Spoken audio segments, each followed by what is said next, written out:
అక్కడి నుంచి వచ్చిన కౌన్సిలర్లు, వీరితో పాటు ఈ ప్రాంతాలకు సంబంధించిన ముఖ్య నేతలందరికీ కూడా పేరు పేరున హృదయపూర్వకంగా నమస్కారాలు తెలియజేస్తా ఉన్నాను. ఈరోజు మీరంతా కూడా తెగువ చూపించిన పరిస్థితుల మధ్య మిమ్మల్ని అందరినీ అభినందిస్తూ మీ అందరితో కూడా కాసేపు గడిపే కార్యక్రమం చేస్తూ ఉన్నాం. నిజంగా ఈరోజు రాష్ట్రంలో ఉన్న పరిస్థితులు ఎలా ఉన్నాయి అన్నది బహుశా నాకన్నా కూడా మీకే బాగా తెలుసు. రాష్ట్రంలో ఈరోజు విలువలు లేని, విశ్వసనీయత లేని, ప్రజాస్వామ్యాన్ని ఖూనీ చేస్తూ ఉన్న పరిస్థితుల మధ్య రాజకీయాలు జరుగుతూ ఉన్నాయి. ఇలాంటి చెడిపోయిన ఈ రాజకీయ వ్యవస్థలో తులసి ముక్కల్లా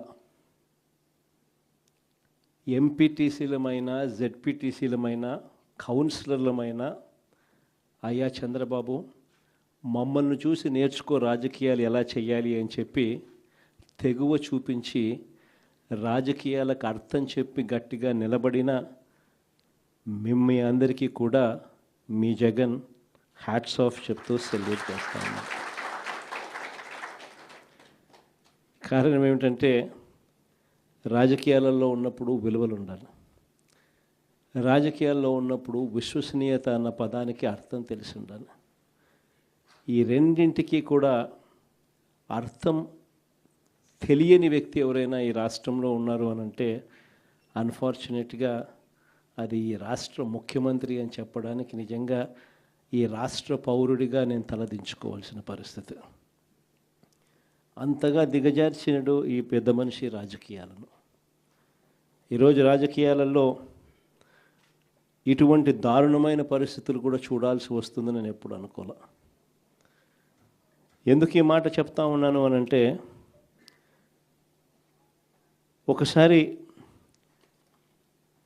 ఈ రామకుప్పానికి సంబంధించి చంద్రబాబు నాయుడు గారి సొంత నియోజకవర్గం, ఈ రామకుప్పానికి సంబంధించి ఎంపీటీసీకి సంబంధించిన ఒక కేస్ స్టడీ, ఒక ఎంపీపీ చనిపోయిన పరిస్థితుల మధ్య ఎన్నికలు జరుగుతూ ఉన్నాయి. 16కు సంబంధించిన ఎంపీటీసీలు వైఎస్ఆర్సీపీకి సంబంధించిన వాళ్ళే గెలిచారు. మరి ఇలాంటి చోట ఎందుకు చంద్రబాబు అనే వ్యక్తి పోటీ పెడతా ఉన్నాడు? గెలవడం అన్నదానికి మీనింగ్ ఎక్కడుంది? గెలవలేము అన్న సంగతి తెలుసు. గెలిచిన వాళ్ళందరూ కూడా, ఇక్కడ నుంచి గెలిచిన వాళ్ళందరూ కూడా వైఎస్ఆర్సీపీ టికెట్ మీద, ఆ బీఫామ్ మీద గెలిచిన వాళ్ళు. మళ్ళీ ఇలాంటి చోట 6 మందిని ఇక్కడి నుంచి లాక్కునే కార్యక్రమం చంద్రబాబు నాయుడు గారి దగ్గరుండి చేశారు. తర్వాత వైఎస్ఆర్సీపీ ఎంపీటీసీలు ప్రయాణం చేస్తూ ఉన్న, మిగిలిన ఎంపీటీసీలు ప్రయాణం చేస్తూ ఉన్న వాహనాన్ని దగ్గరుండి పోలీసుల చేత అడ్డుకున్నారు. హైకోర్టు ఆదేశాలతో భద్రత కల్పించాల్సిన పోలీసులు సాక్షాత్తుగా దగ్గరుండి చంద్రబాబు నాయుడు గారికి వాచ్మెన్ లాగా తయారయ్యారు. చివరికి కోరం లేకపోయినా కూడా 6 మంది సభ్యులు మాత్రమే చంద్రబాబు నాయుడు గారి ప్రలోభాలకు లొంగి అటువైపున వెళ్ళిన పరిస్థితుల మధ్య కూడా ఏకంగా డిక్లేర్ చేసుకున్నారు అధికారుల చేత. ఇలాంటి రాజకీయ వ్యవస్థతో మనం పోటీ చేస్తూ ఉన్నాం. సత్యసాయి జిల్లా పెనుగొండ నియోజకవర్గం రొద్దం మండలం, ఇక్కడ కూడా పరిస్థితి చూస్తే ఎలా ఉంది అని అంటే, ఏకంగా 15 ఎంపీటీసీలకు 15 ఎంపీటీసీలు వైఎస్ఆర్సీపీనే గెలిచింది. మళ్ళీ ఇక్కడ పోటీ పెట్టే పరిస్థితి మామూలుగా ఎవరు చేయకూడదు. ఇక్కడ కూడా ఎంపీపీ చనిపోయిన పరిస్థితుల మధ్య ఇక్కడ ఎంపీపీని ఎన్నుకునే ఉప ఎన్నిక జరుగుతూ ఉంది. ఇక్కడ కూడా తారుమారు చేయడానికి చాలా కష్టపడ్డాడు. దగ్గరుండి చంద్రబాబు నాయుడు గారే తన కుప్పంలో ఇలాంటి దిక్కుమాలిన రాజకీయాలు తానే చేస్తూ రాష్ట్రంలో ఉన్న అన్ని ప్రాంతాలకు కూడా ఇదే మాదిరిగా మీరు కూడా రాజకీయాలు చేయండి అని చెప్పి తానే దిక్సూచిగా నిలుస్తూ తానే ఇలాంటి చెడిపోయిన రాజకీయాలను ప్రేరేపిస్తూ ఉన్నాడు.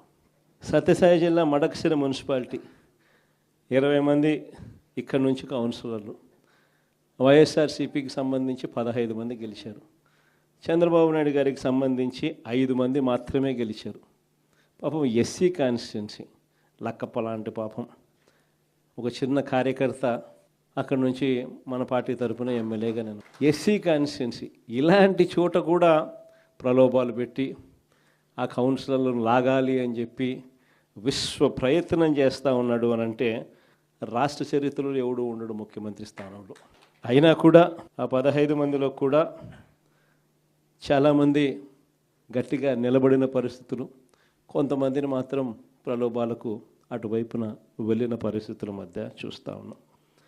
అన్నమయ్య జిల్లా రాజంపేట ఈ మున్సిపాలిటీ అయితే 29 మంది కౌన్సిలర్లకు గాను 24 కౌన్సిలర్లు వైఎస్ఆర్సీపీ టికెట్ మీద గెలిచిన వాళ్ళు. మరి 29లో 24 మంది వైఎస్ఆర్సీపీ టికెట్ మీద గెలిచిన పరిస్థితులు ఉన్నప్పుడు తెలుగుదేశం పార్టీకి సంబంధించి కేవలం 4 మాత్రమే గెలిచిన పరిస్థితులు రాజంపేటలో ఉన్నప్పుడు ఒకడు ఇండిపెండెంట్గా గెలిచారు. మరి సంఖ్యాబలం లేనప్పుడు ఇక్కడ చంద్రబాబు నాయుడు గారు ఎందుకు ఇలాంటి హేయమైన రాజకీయాలను ప్రేరేపిస్తున్నాడో ఎవరికీ తెలియదు. కానీ ఇక్కడ కూడా పార్టీలు మాత్రం తెలుగుదేశం పార్టీ వాళ్ళు గెలిచారు. తాడిపత్రిలో వాళ్ళు 18, మనం 16, వాళ్ళకు మనకు తేడా 2 కౌన్సిలర్లు. ఆశ్చర్యం ఏమిటో తెలుసా, ఆ 2 కౌన్సిలర్లు లాగేయాలని మన ఎమ్మెల్యే. మీ జగన్ ముఖ్యమంత్రిగా ఉండగా ఏం చేశాడో తెలుసా, మన ఎమ్మెల్యేను మీ జగన్ హౌస్ అరెస్ట్ చేశాడు. ఇంట్లో నుంచి కదలనేలా ఎన్నిక అయ్యేదాకా. ఎన్నిక సాఫీగా జరిగించాం. జరిగితే తెలుగుదేశం పార్టీ వాళ్ళు గెలిచారు. మున్సిపల్ చైర్మన్గా తెలుగుదేశం పార్టీకి సంబంధించినవాడు మున్సిపల్ చైర్మన్గా వాళ్ళకి సంబంధించినవాడు అయినాడు. నాతో మళ్ళీ ఎమ్మెల్యే నా దగ్గరికి వచ్చాడు. ఏంది ఇది, మన ప్రభుత్వంలో నువ్వే నన్ను ఇంట్లో నుంచి కదలుకోకుండా కట్టడి చేసి తెలుగుదేశం పార్టీ 18 స్థానాలు వాళ్ళ ఉన్నాయి, 16 స్థానాలు మనవి ఉంటాయి, 2 స్థానాలే కదన్నా లాగేసి ఉంటే సరిపోయేది కదన్నా, నన్నే నువ్వు కట్టడి చేస్తే ఎట్టన్నా అని. అరే నేను అన్న, ప్రజాస్వామ్యంలో గెలిచాం, ఏదైతే గెలిచామో అదే మనది. దేవుడు ఆశీర్వదించాలి, ప్రజలు ఆశీర్వదించాలి, అప్పుడే ఏదైనా కూడా ఆ పదవి మనం తీసుకోవాలి, అప్పుడే ఆ పదవికి గౌరవం అని చెప్పి నేను చెప్పా. కానీ ఆ రోజు రాజకీయాలు మనం అలా చేస్తే ఈరోజు అదే తాడిపత్రిలో అదే పెద్దారెడ్డి పరిస్థితి. ఎలక్షన్స్ అయిపోయిన తర్వాత తాడిపత్రి నియోజకవర్గంలో ఒక ఎమ్మెల్యేగా పోటీ చేసిన మన ఎమ్మెల్యే క్యాండిడేట్ను ఊర్లోకి రానికోకుండా పోలీసులు కట్టడి, ఊర్లోకి రాకోకుండా తాడిపత్రిలో అదే ఎమ్మెల్యే, ఇప్పుడు ప్రస్తుత ఎమ్మెల్యే అభ్యర్థి ఊర్లోకి వస్తే నిన్ను కొడతాం, తిడతాం, ధ్వంసం చేస్తామని చెప్పి ఏకంగా ఆర్డర్లు పాస్ చేసి ఇల్లులు ధ్వంసం చేసి మన కార్యకర్తలను ఇబ్బంది పెడతా ఉన్న పరిస్థితులు చూస్తూ ఉన్నప్పుడు నిజంగా రాజకీయాలు మనం చేసినది, చంద్రబాబు నాయుడు చేసినది, మనం ఈ పక్క ఉంటే అది ఆ పక్క ఉంది. ఎందుకు ఈ విషయాలన్నీ చెప్తా ఉన్నానంటే, నాయకుడు అనేవాడు ఎలా ఉండాలి అనేదానికి నిదర్శనం. మన ఎంపీటీసీలు ఎవరైతే ఇవాళ తెగువ చూపుతూ ఉన్నారో, విలువలకు విశ్వసనీయతకు గట్టిగా నిలబడి, మేము ఎంపీటీసీలమైనా జెడ్పీటీసీలమైనా కౌన్సిలర్లమైనా, అయ్యా చంద్రబాబు నీకన్నా పోలిస్తే మేము చాలా చిన్న పదవుల్లో ఉన్నవాళ్ళము, అయినా కూడా మాకు విలువలు ఉన్నాయి, విశ్వసనీయత ఉంది, రాజకీయాలకు అర్థం మేము చెప్తా ఉన్నాం, నిన్ను చూస్తే రాజకీయాలే సిగ్గుతో తలంచుకోవాల్సిన పరిస్థితిలో ఉన్నాయి, నువ్వు ముఖ్యమంత్రి స్థానంలో కూర్చున్నావు, తల దించుకో అయ్యా చంద్రబాబు అని చెప్పి ఇక్కడి నుంచి మన వాళ్ళు సంకేతం ఇస్తూ ఉన్నారు చంద్రబాబు నాయుడు గారు. ఎన్ని కష్టాలున్నా కూడా చిక్కటి చిరునవ్వుతోనే ఉన్నాం. చిక్కటి చిరునవ్వుతోనే ప్రజలకు చెప్పిన ప్రకారం మేనిఫెస్టోలో ఏదైతే మాట చెప్పామో ఆ చెప్పిన ప్రతి మాట, కోవిడ్ లాంటి కష్టాలున్నా కూడా మీ జగన్ ఏ రోజు కూడా బటన్ నొక్కడంలో ఏ రోజు కూడా వెనకడుగు వేయలేదు. నేను ఒకటి చెప్తా ఉన్నా, ఈరోజు కార్యకర్తలు పడుతూ ఉన్న బాధలు నా కళ్ళతో నేను చూస్తూ ఉన్నా.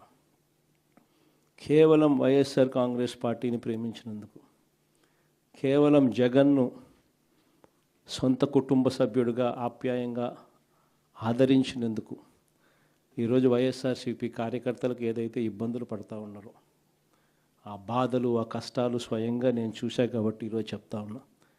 ఇక నెక్స్ట్ వచ్చే జగన్ 2.0లో మాత్రం పరిస్థితి ఇటు ఉండదు అని చెప్తాను. మొట్టమొదటి పీఠం కార్యకర్తకే వేస్తా, ఈ మాత్రం ఖచ్చితంగా చెప్తాను. ఈరోజు ఎవరెవరైతే పోలీసులు, ఎవరెవరైతే అధికారులు, ఎవరెవరైతే మిమ్మల్ని ఇబ్బందులు పెట్టారో అందరి పేర్లు నోట్ చేసుకోండి. నేను చెప్తా ఉన్నా, మీరు నోట్ చేసుకోండి. ఒక్కొక్కడిని మాత్రం యూనిఫామ్కున్న వాల్యూ ఏమిటి అనేది వాళ్ళకి అర్థం కావాలి. యూనిఫామ్ అంటే ప్రజలకు మేలు చేయడం కోసం యూనిఫామ్, అంతేగాని అధికారంలో ఉన్న వాళ్ళ కోసం సలాములు కొడుతూ గులాంగిరి చేస్తూ ఇటువంటి చిత్రహింసలు పెట్టే కార్యక్రమం ఈరోజు అయితే ఏదైతే జరుగుతూ ఉందో దీనికి తెర పడాలి అని అంటే ఏదైతే నువ్వు ఇచ్చినావో అది ఎలా పండుతుంది అనేది నీకు తెలిస్తేనే ఇంకొకసారి నువ్వు ఆ ఇత్తనం ఇత్తడానికి నువ్వు భయపడే పరిస్థితిలోకి నువ్వు వచ్చినప్పుడే ఇది జరుగుతుంది.